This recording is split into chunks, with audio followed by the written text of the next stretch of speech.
आज अपन जो पढ़ेंगे वो है आपका सीमांत उत्पाद और औसत उत्पाद का आकार। मैंने पहले वाली जो टेबल बताई थी उसमें भी आपको बताया था कि सीमांत उत्पाद और औसत उत्पाद दोनों को जो मैंने टेबल बना के दिखाई थी एक साथ परिवर्तनशील अनुपातों के नियम में, तो उसमें था। और अलग से यदि आपको ये 4 नंबर का क्वेश्चन पूछता है कि इसके संबंध लिखिए, तो आपको ये 3 संबंध लिखने पड़ेंगे और ये डायग्राम बनाना पड़ेगा। तो ये आपको डायग्राम दिख रहा है अंग्रेजी के अक्षर उल्टे यू आकार का। तो सीमांत उत्पाद और औसत उत्पाद का आकार अंग्रेजी के अक्षर उल्टे यू आकार का होता है। और हमेशा जो आपको डायग्राम बनाना होगा, ये पहले आपको सीमांत उत्पाद का डायग्राम, फिर इसके बीच में से इसको काटते हुए जाएगा वो औसत उत्पाद जाएगा। अब आपको मतलब क्या है, जो ये बीच में से काट कर ऊपर की ओर जाएगा ना, फिर ये इससे ये दिख रहा है यदि बढ़ते हैं तो पहले कौन बढ़ता है, सीमांत उत्पाद। ये देख रहे हो बढ़ रहा है पहले, तो सीमांत उत्पाद बढ़ रहा है और औसत उत्पाद कम है। फिर एक बिंदु आता है यहाँ पर, ये बराबर हो जाते हैं। और फिर यदि गिरते हैं तो ये पहले गिरेगा और ये बाद में गिरेगा, तो गिरेगा तो पहले कौन गिरेगा, सीमांत उत्पाद। यही संबंध है तो इसमें। तो सीमांत उत्पाद और औसत उत्पाद में संबंध पहला है, प्रारंभ में सीमांत उत्पाद और औसत उत्पाद दोनों बढ़ते हैं, किंतु सीमांत उत्पाद औसत उत्पाद की तुलना में क्या होता है, तेजी से बढ़ता है। कौन अधिक होता है, MP। घटेगा तो पहले, बढ़ेगा तो पहले। तो आप ये देख रहे हो, ये जो है सीमांत उत्पाद है या नहीं। तो पहले अधिक कौन है, सीमांत उत्पाद। किससे अधिक है, औसत उत्पाद से। तो ये जो है लेस देन ग्रेटर देन का चिन्ह है, जो ये मुंह किसकी तरफ खुलेगा, MP की तरफ खुलेगा। जो अधिक होता है उसकी तरफ ये मुंह खुलता है, ठीक है ना।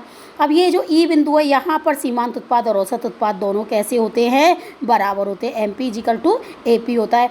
इस MP E बिंदु के पश्चात दोनों गिरते हैं, लेकिन गिरता कौन है पहले, सीमांत उत्पाद। तो कम कौन हो गया, सीमांत उत्पाद। अधिक कौन हुआ, औसत उत्पाद। तो आप देख रहे हो E बिंदु के पश्चात सीमांत उत्पाद औसत उत्पाद दोनों गिरते हैं, किंतु सीमांत उत्पाद औसत उत्पाद की तुलना में अधिक तेजी से गिरता है। और ये ग्रेटर देन का चिन्ह आपको AP की तरफ बनेगा। ये आपका अलग से क्वेश्चन है, 4 नंबर का भी आ सकता है। 1 नंबर का आता है तो U कैसे आकार का होता है, उल्टे यू आकार का, ये चित्र बना के बताइए, ठीक है ना। ये आपको बनाना है, ठीक है। और दूसरा क्वेश्चन है आपका उसी में ही, परिवर्तनशील अनुपातों के नियम में आपने देखा था, मैंने पहले भी आपको बताया हुआ है। ये कुल उत्पाद का चित्र है और ये किसका चित्र है, सीमांत उत्पाद का। दोनों में संबंध, पहले आपने सीमांत उत्पाद और औसत उत्पाद में संबंध पढ़ा, अब आप कुल उत्पाद और सीमांत उत्पाद में संबंध पढ़ोगे। अब आप देख रहे हो आपने टेबल पहले बनाई हुई है। तो ये जब सीमांत उत्पाद बढ़ता है तो कुल उत्पाद बढ़ती दर से बढ़ता है। सीमांत उत्पाद गिरता है किंतु धनात्मक है, तो कुल उत्पाद घटती दर से बढ़ता है। और जब सीमांत उत्पाद 0 होता है तो कुल उत्पाद कैसा होता है, अधिकतम होता है। और जब सीमांत उत्पादक ह्रासमान हो जाता है, ह्रासमान हो गया ना ये, तब कुल उत्पाद कैसा होता है, गिरता है। जैसे आपने MU और TU यानी कुल उपयोगिता और सीमांत उपयोगिता में संबंध पढ़ा था, वही है, लेकिन वहाँ पर उपयोगिता बढ़ता, यहाँ पर उत्पाद बढ़ होगा। इसलिए आप क्वेश्चन पढ़ने से पूर्व ये ध्यान रखें कि ये कुल उत्पाद और सीमांत उत्पाद बोल रहा है या कुल उपयोगिता और सीमांत उपयोगिता बोल रहा है, वही चीज़ है। आप ये थ्योरी पढ़ सकते हैं, ठीक है ना।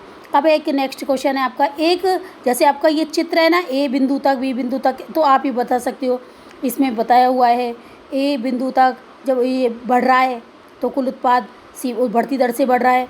A से L तक ये गिर रहा है किंतु धनात्मक है, तो कुल उत्पाद घटती दर से बढ़ रहा है। L बिंदु के बाद ये गिरता है, ऋणात्मक होता है, तो कुल उत्पाद जो कैसा होता है, गिरने लगता है। तो L बिंदु पर जब ये 0 है तो E बिंदु पर ये कुल उत्पाद कैसा होगा, अधिकतम होगा। दोनों तरीके से आप जैसा चाहो वैसा कर सकते हो, ठीक है।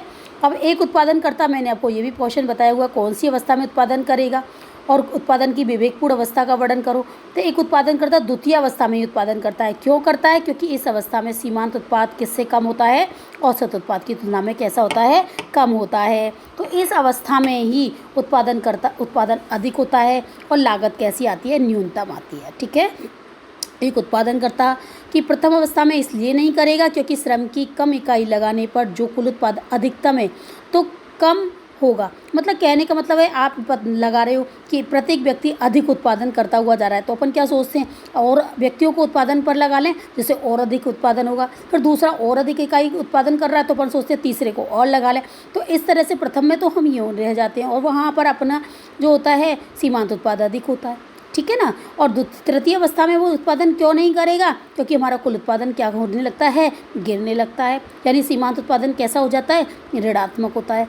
तो कौन सी अवस्था में उत्पादन करेगा, द्वितीय अवस्था में, क्योंकि वहाँ पर लागत कैसी आती है, न्यूनतम आती है, ठीक है ना। अब ये परिवर्तनशील अनुपातों के नियम को परिभाषित करना है। यदि आपको क्वेश्चन में आता है तो आप परिवर्तनशील साधन में बताना पड़ेगा आपको। 1 नंबर 2 नंबर के क्वेश्चन में प्रत्येक उत्पादन के क्षेत्र में जैसे जैसे हम श्रम की इकाइयों को बढ़ाते हैं तो एक साधन के बढ़ाने के पश्चात लिख रहा है ना, प्रत्येक उत्पादन के क्षेत्र में एक परिवर्तनशील साधन यानी श्रम की उत्तरोत्तर इकाइयों को बढ़ाने पर एक सीमा के पश्चात उस साधन के सीमांत उत्पादन में यदि ह्रास होना आरंभ हो जाता है, यानी आपने देखा होगा 5 इकाई पर वो तृप्त हो रहा है, पूर्ण अधिकतम उत्पादन हो रहा है, और यदि 6वीं और इकाई लगाता है तो उत्पादन कैसे होने लगता है, गिरने लगता है। तो एक श्रम की एक सीमा के बाद और अधिक इकाइयों का उत्पादन होने, श्रम की इकाइयाँ लगाई जाती है तो कुल उत्पादन बढ़ने के स्थान पर ह्रासमान होने लगता है। यही परिवर्तनशील अनुपातों का नियम है। तो उत्पत्ति ह्रास नियम ये बताता है कि एक उत्पत्ति के साधन की मात्रा को स्थिर रखकर, मतलब भूमि की मात्रा को हमें क्या रखना है, स्थिर, और श्रम की मात्रा में क्या करना है, परिवर्तन करना है, वृद्धि करनी है।